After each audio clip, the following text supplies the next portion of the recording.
interpretação liberal do Brasil. Quer dizer, é de se pensar, por que se trocaram os autores? Tá, né? Por que foi necessário adjorná-los? No caso do Alberto Torres, a gente pode até pensar, Alberto Torres não tem economia, Alberto Torres não tem indústria. Tá? Essa é uma razão boa. Né? O Rui pode dizer, os juristas não mandam mais no mundo, o Rui é elegível, sei lá. Os juristas citam o Rui Barbosa, mas ninguém lê mais o Rui Barbosa. Né? Eu acho também que houve outra coisa, eu acho que teve também a emergência da USP, na década de 70 e 80 também, que deslocou um pouco esse cânone de como ele estava arranjado, e inseriu novas referências.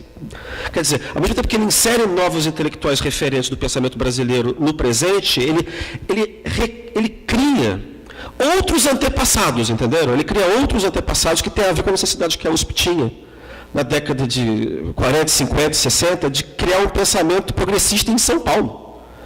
Eu tenho a impressão que não tinha, né, que era liberalismo e conservadorismo, na verdade. Você não tinha muito, você tinha o pensamento operário e tal, mas isso não estava organizado, difundido. Eu tenho a impressão que você tem um esforço para organizar isso na USP na década de 50 e 60, por ali. E com a força de São Paulo, você meio que vai refazendo o cânon para trás com outras pessoas também, com outros autores. Eu acho que se explica também diretamente essa sumida de Alberto Torres. Tá? Já foi dito aqui que ele foi lido por todo mundo, e foi. Né? Eu queria, a partir dessas considerações, só lembrar, assim, vamos tentar ver o Alberto Torres do tempo dele. Né? Quem foi Alberto Torres? Né?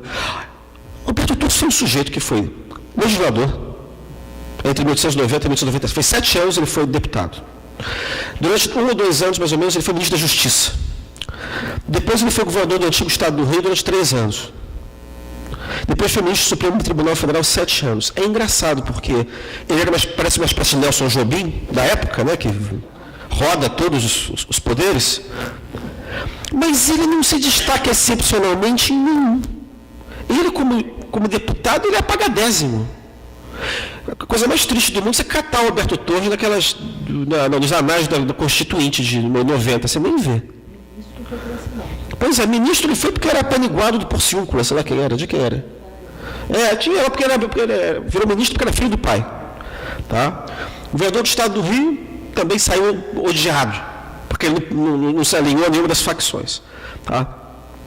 Como ministro supremo, ele vai ficando mais interessante. Ele se destaca, de fato, nos últimos 10 anos de vida como publicista, depois que ele aposenta. Aí que ele começa a se destacar, atuando, palpitando na política internacional e na política nacional. Né? Assim, qual é o contexto que ele dá? Eu acho que Alberto Torres é uma figura fundamental, na verdade, no pensamento político brasileiro, e para entender o pensamento político da Primeira República. Ele é uma espécie de cunha que quebra o pensamento político da Primeira República. Tá? Ele é um objeto estranho. O Bonfim também era, mas ele é um objeto estranho ali dentro. O que pauta a Primeira República, o que era? O golpe militar que instaura a República e dá a vitória ao projeto radical, liberal radical, dos republicanos, mata o reformismo liberal que estava vindo do Império. Digamos assim, você não tem mais nada para fazer ali do ponto de vista político. Tá? E inaugura, enfim, 10 anos de confusão, mas você instaura uma ordem liberal oligárquica. Tá? Oligárquica é um sentido técnico. Tá? Poucos mandando, na estrutura federativa. Né? Quando você vai olhar os debates políticos da Primeira República, assim, existe uma despolitização da discussão. Despolitização, eu quero dizer, você tem uma juridificação da discussão. A discussão política é toda travada em termos de direito constitucional. É tudo direito constitucional. É estado de sítio, intervenção federal, limite dos poderes, controle de constitucionalidade. Você não tem... É como se existe um grande consenso liberal nas elites daquele tempo. Né? E muita discussão econômica, liberal econômica. Tá? Café, quantidade de saca, câmbio, é isso que domina a Primeira República. Né? De alguma maneira, a obra de Alberto Torres você reinstila o político da discussão. Né? Tanto que a grita dele contra a discussão política da época, baseada no direito constitucional, é baseada nisso. Não tem política, não tem visão de Estado, não tem... esse país não tem direção política. Tá? o que você tinha ideologicamente na Primeira República? Você tinha você tinha o conservadorismo liberal hegemônico, que era Campos Salles, Pinheiro Machado, aquela coisa mais ou menos assim. Você tinha o Rui, que era o liberalismo que contestava isso, dizendo que a República era uma farsa e que você tinha que fazer da República uma realidade, né? Depois Assis Brasil, ou junto com ele, Rui. E a intervenção do Alberto Torres aí cria um terceiro fronte que não tinha antes. Tá? Porque, bem ou mal, a briga de Campos Salles e Rui Barbosa, arquetipicamente tomando, é uma briga interna ao liberalismo, de alguma maneira. Você tem um que é conservador e você tem o outro que é reformista, progressista e tal. Não, ou democrático, se vocês quiserem assim. Não? A entrada do Alberto Torres é o retorno, como eu falei, dessa tradição que tinha morrido lá na década de 1870, acho, dessa tradição que chamou o reformismo ilustrado. E aí tem um ponto interessante que foi levantado pela Fernanda, que é essa junção dele ser meio positivista, né? Com essa tradição, entre aspas, saquarema. Na verdade, existem mais afinidades do que se parece. Porque a tradição saquarema estava morta. Em 1880, 75 por aí, isso tinha morrido já. Acho que isso morre com o Visconde do Rio Branco. 1880 acabou. E de alguma maneira, quando essa tradição de um Estado forte, modernizador, vai morrendo, é que aparece o positivismo. É engraçado que existem afinidades eletivas muito grandes entre o positivismo e esse reformismo ilustrado de lá de trás. E não é à toa que os positivistas brasileiros gostam muito de José Bonifácio. Né? E eu descobri uma coisa muito engraçada, no caso especificamente do Alberto Torres. Né? A cabeça dele é muito tributária nessa concepção positivista do reformismo ilustrado. Assim, ele tinha um retrato de Turgot no escritório, que é exatamente o símbolo do reformismo ilustrado francês do final do século XIX, tá? 18, perdão. Quer dizer, então ele é o retorno de uma certa tradição, né? O projeto dele tem parece uma espécie de recuperação à jornada do Estado Imperial, mas com críticas à monarquia, só que no contexto republicano, né? Eu só quero fazer um ponto. A ideia do poder coordenador, na verdade, ela andou. Você tinha um pessoal que queria restaurar o Conselho de Estado e os tenentes queriam emplacar o negócio do poder coordenador. Em 1933, na subcomissão do Itamaraty, você cria um poder coordenador no Conselho Nacional. Você cria no projeto o Conselho Nacional, que é para ser o Jores Távora entusiasta desse negócio. Tá? Que é um grande autorreano, né? Que é o chefe dos tenentes, o Jores Távora. Né? E aí os liberais vão comendo. Aí, quando chega no fim da Constituinte, o Senado está se chamando Conselho Nacional. E aí, o último ato da Constituinte é revogar o nome de Conselho Nacional e restituir o nome de Senado. Mas quando você abre a Constituição de 33, está escrito lá: cabe ao Senado coordenar os poderes, não sei o que. Foi a única coisa que sobrou do poder coordenador. Né? Assim, qual é o outro ponto que me parece que é o impacto imenso de Alberto Torres daquele debate? Como eu já disse aqui, de alguma maneira, em 1914, nós ainda estamos no século XIX, sobretudo no Brasil. Né? Sobretudo do ponto de vista intelectual. Os autores que são lidos, mas sobretudo os autores que fazem sucesso. Gustave Le Bon faz sucesso. Tá?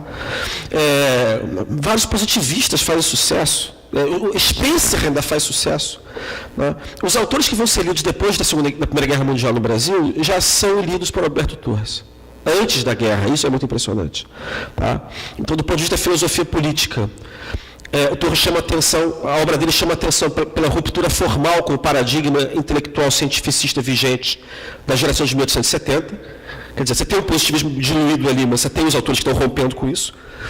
Né? Você tem um positivismo vago, que eu acho que é um resquício da formação de juventude dele, mas o que predomina é a exposição das novas teorias que vão liquidar o determinismo científico da geração dele mesmo, ou da geração anterior, como o pragmatismo norte-americano, tá? Que foi gestado no seio do movimento progressista nos Estados Unidos, que se reflete nas referências dele a William James e a sociologia de Lester Ward.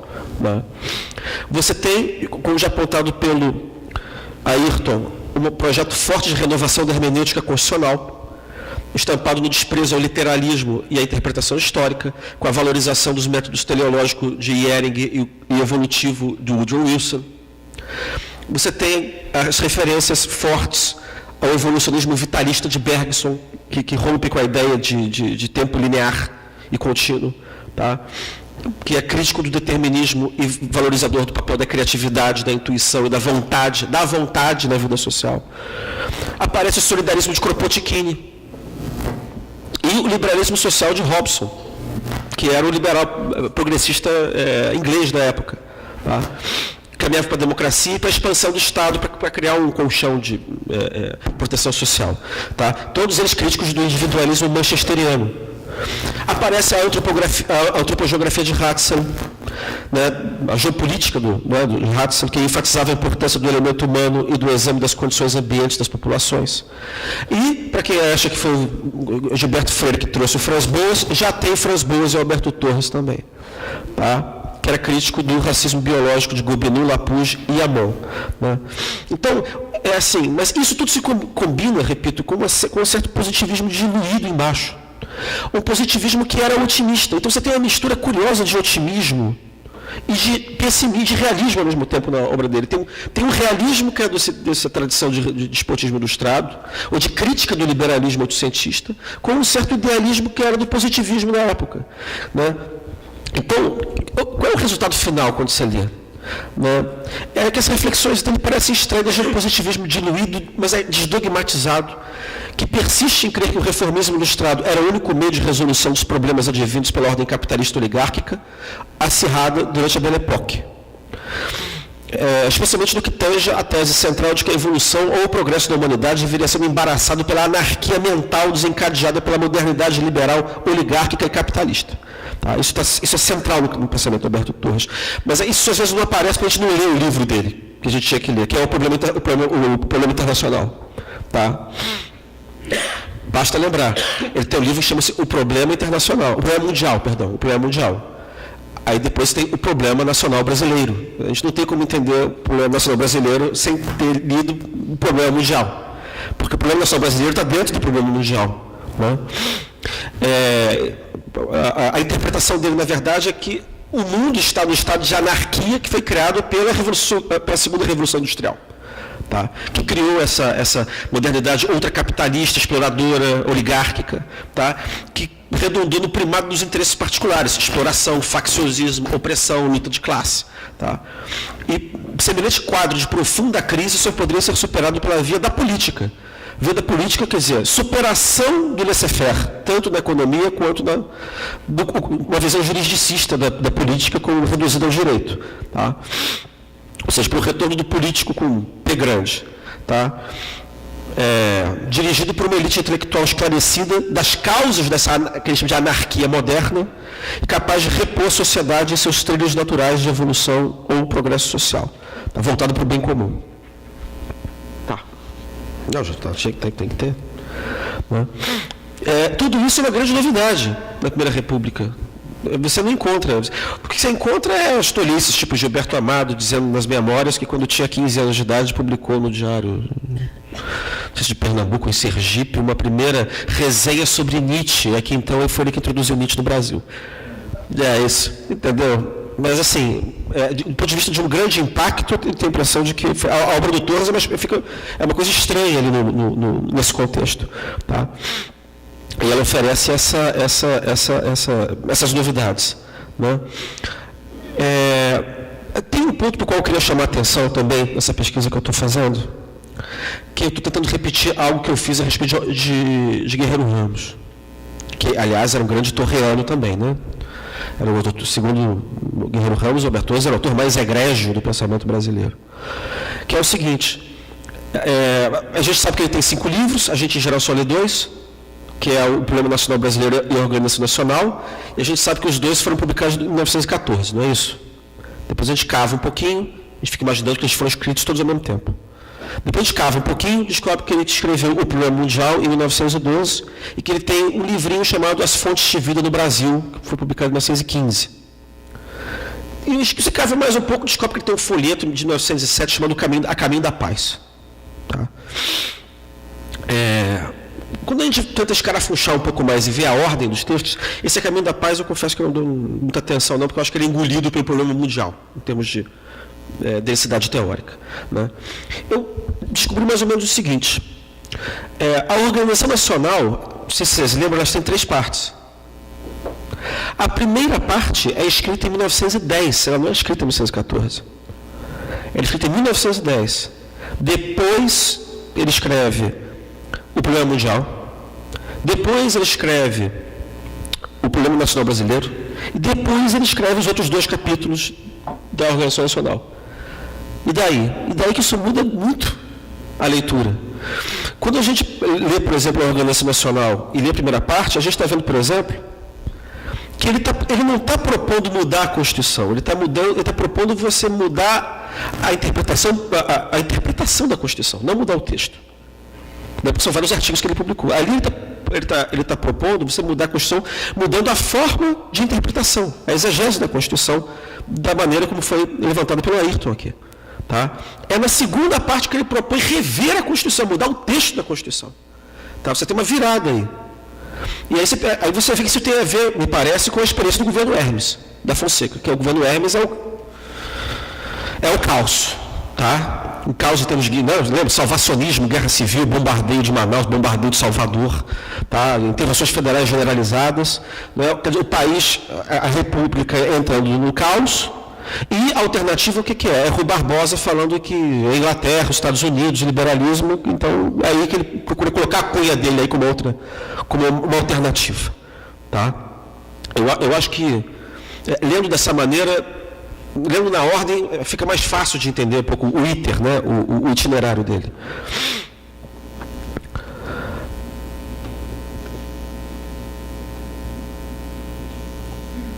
Bom, a obra dele tem características, né?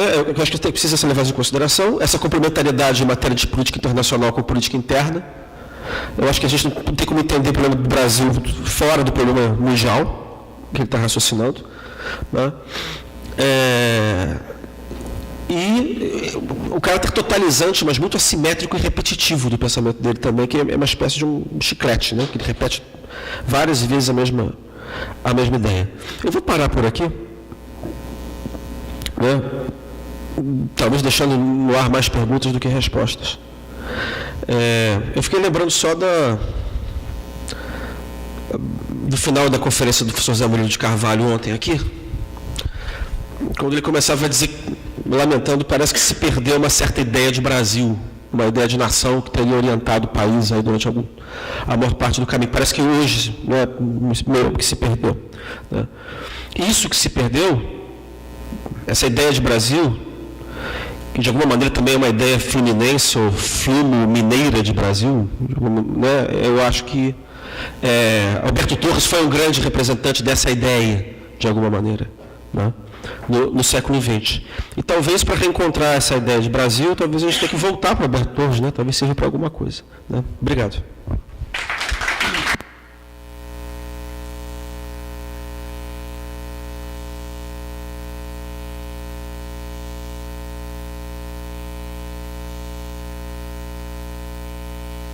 Professor Almino, então, para fazer o debate.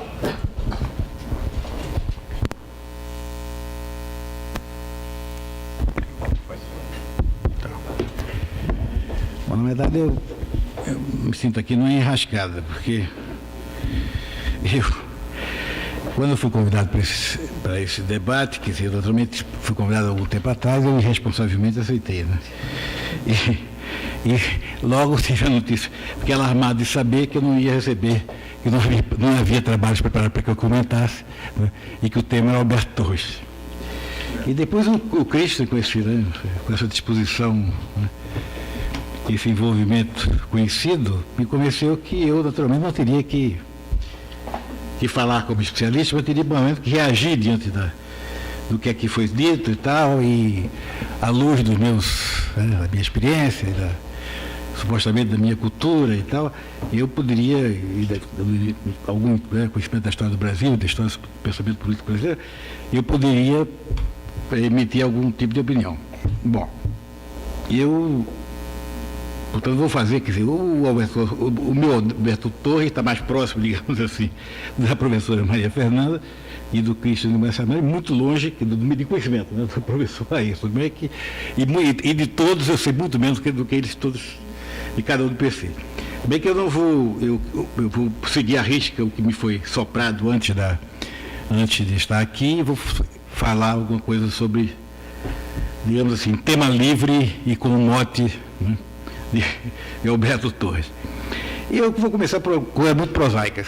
Há poucos dias atrás, um amigo meu, que não é provavelmente não é intelectual, quer dizer, não é uma pessoa, e me falou que o Ariano Suassuna estava fazendo um sucesso enorme no YouTube. Né? Havia uma espécie de meme do Ariano Suassuna e tal. E eu fui procurar e fiquei impressionado. Né? Eu conheço o Ariano Suassuna desde a minha adolescência, ele foi, inclusive, vizinho do meu pai, até a morte dos dois, no caso. Eu já li as coisas que o Ariano escreveu, já escrevi sobre o Ariano Suassuna, né? E eu nunca esperava, quer dizer, a concepção do Brasil que o Ariano tem, né? Que é uma coisa mais ou menos, digamos assim, uma construção marcha, que é a partir, digamos assim, tem um pé na Península italiana, através de Petrarca, depois vai para o mundo ibérico, né? E desce, se instala no sertão, em torno da coisa portuguesa e tal. Ele incorpora também, quer dizer, os negros e os índios, de uma certa maneira e tal. E eu pensava que isso era uma espécie e isso tudo imbuído, né, de um sebastianismo lusitano, né? E com uma ideia assim, de dignidade, de grandeza da própria região, e eu pensava que isso, eu sempre reagi como se fosse uma espécie de pretexto simbólico, místico e tal, da sua inspiração literária. Né? E não que fosse uma coisa naturalizada, substantiva e tal. E fiquei muito impressionado de ver ele dizer exatamente essas coisas, né? E auditório de ministro de ministro de tribunal, de universidade, as pessoas, as mais coisas, se identificarem com aquelas histórias todas. Né? Algumas delas eu conheço já há 20 anos, né? Algumas das piadas e tal. Mas o que me impressionou também é que a literalidade com que ele afirmava aquelas coisas. Né? Dizia, inclusive, na versão recuperando determinadas chances, como dos dois Brasis, por exemplo, né? Em que ele é mais radical ainda do que o Euclides da Cunha, porque ele abraça o Brasil sertanejo, né, e recusa o outro, digamos assim. Ariano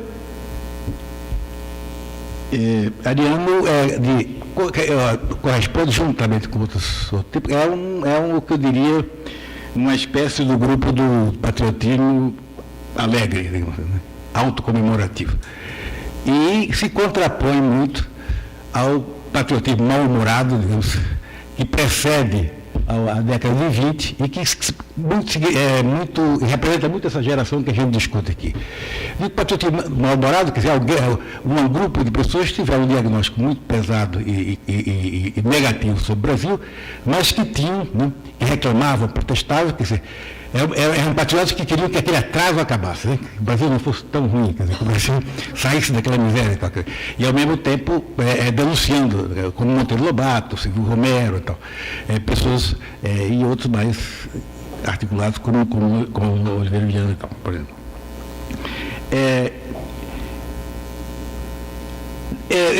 As pessoas que falaram aqui sobre Alberto Torres, naturalmente insistiram muito na autenticidade, quer dizer, no fato do caráter um certo lado, quer dizer, original e instalado numa época do seu pensamento, quer dizer, não queriam justificar através pela sua influência posterior, mas é impossível de não falar do Brasil, né, sem tomar em consideração esses arquétipos, né, e esses tipos de modelos, ou até de forma de sentimento, de expressão, que atravessam a nossa história desde o século XIX.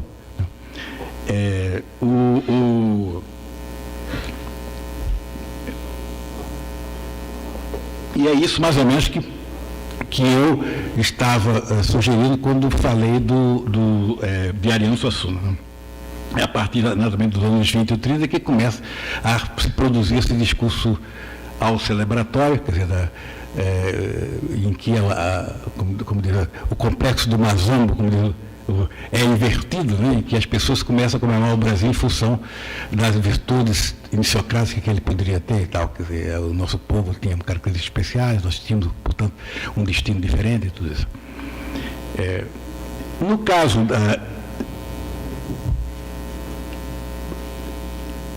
o que está se vendo, não sei se é necessariamente nessa sala, mas que se vê recorrentemente em lugares de estudo do Brasil, é esse estudo reincidente, reiterativo do país.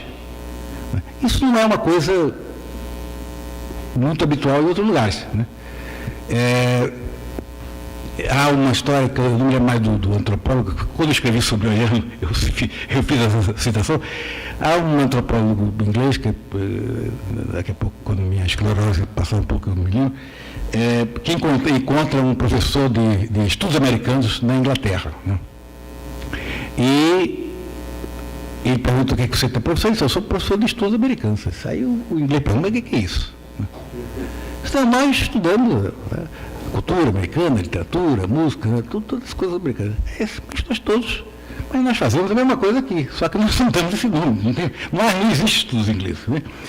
E o americano, com a dificuldade de explicar aquela coisa, o senhor não sabe, o senhor não entende. Eu acredito na América. Né?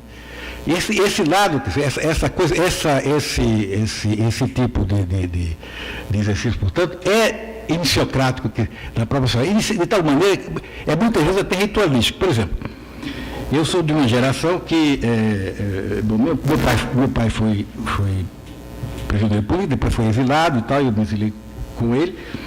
E a primeira reação, né, dos grupos exilados de várias idades é voltar a ler sobre o Brasil. Né?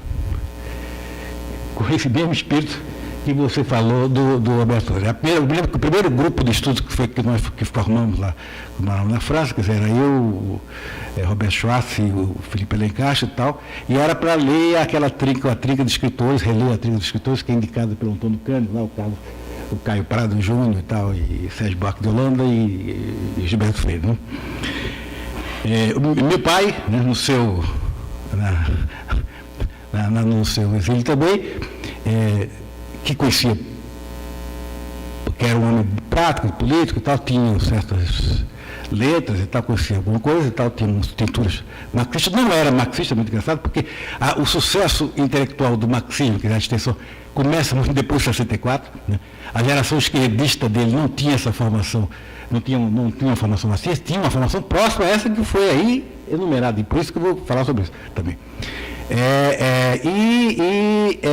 A primeira coisa dele foi também fazer uma leitura brasileira. Ele escreveu um livro sobre o Brasil, inclusive, em que ele faz percorre toda a história do Brasil e tal, e com esses heróis aí mencionados, desde Zé Bonifácio, combinado um pouco com Frei Caneca, depois passa para Paulino, que ele, embora sendo de esquerda, era um sacoarismo, e depois, aí vai, tá, Getúlio e tal, enfim, todas essas coisas que foram... essa linhagem, digamos, do pensamento brasileiro que era considerado transformador. Né? Isso para ter... Então, essas coisas que formaram um caldo de referência, né? Uma espécie de mapa, né? de referência, de aprendizado, e mesmo de posições políticas, que é reincidente no Brasil até hoje, no momento que nós estamos vivendo. Um dado que talvez foi pouco mencionado aqui, é que, no caso de Alberto Torres, é isto, por exemplo, que atraiu pessoas como Barbosa Lima. Né? Aliás, meu pai trabalhou com Barbosa Lima. Que atraiu Barbosa Lima é o fato de que ele percebeu, quer dizer, ele identifica a possibilidade quando ele inverte a determinação e diz que o caráter socioeconômico teria importância, sobrepunha sobre a coisa política e, portanto, estava ali plantada, de uma certa maneira, não plantada, porque isso existe também em outras coisas, mas estava existindo essa ideia a ideia do desenvolvimento, né? A ideia da saída do atraso. Né? Quase toda essa geração progressista que daí saiu, quase toda ela também era antiliberal, né? e partidário do Estado que pudesse intervir, construir, reconstruir, fazer a nação de outra maneira. Né? É muito engraçado porque quando o Christian falava, comentava muitas vezes comigo sobre o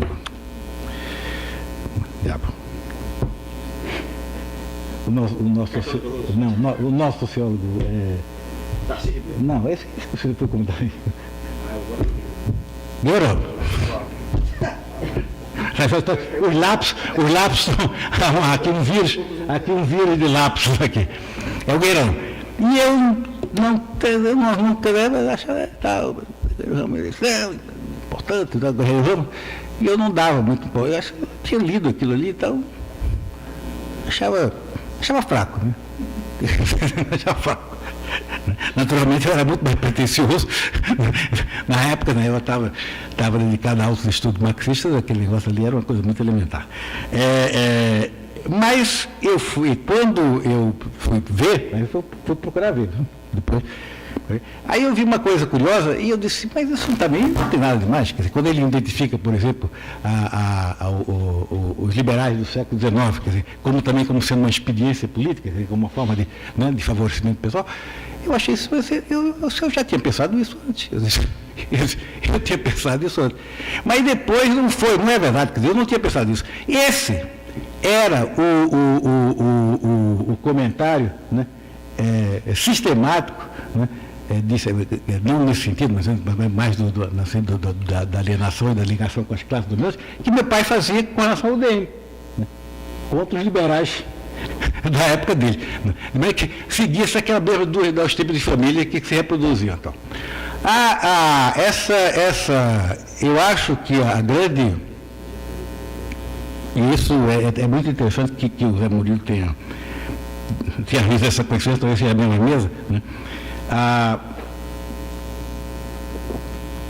E já dando uma diaré no seu assunto, mudando um pouco de assunto assim, é muito engraçado porque quando eu vi o Ariano na televisão, há 10 anos atrás, isso seria impensável, que a Folha de São Paulo já tinha proclamado, né, que ele tinha morrido há muitos anos. Quer dizer, e hoje em dia a Folha de São Paulo está como está aí.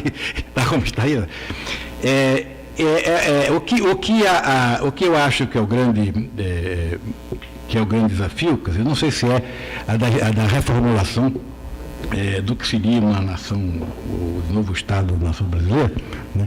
Embora eu acho que essa coisa tenha esse problema possa ser central. Mas eu acho que uma revisão que talvez tenha sido feita, ou é feita, porque também a minha ignorância com relação aos estudos empíricos aí é razoável, né? São as permanências, ou as invenções criadas que permaneceram no curso desses debates. Né? As instituições que por acaso foram criadas, algumas certezas que foram estabelecidas, não? E que, portanto, podem ser testadas. Quer dizer, é evidente, quer dizer, o exemplo mais claro, banal, que já foi reiterado, inclusive citado pelo Bolívia, então a questão do Supremo Tribunal, por exemplo. Não? Isso foi foi uma vitória do Rui Barbosa, digamos assim. Quer dizer, inventou uma coisa que na época dele não funcionou para o que ele queria funcionar e hoje em dia parece que está funcionando no sentido que ele gostaria que tivesse funcionado naquela época. Né? Isso não é um feito pouco expressivo. Né? Quer dizer,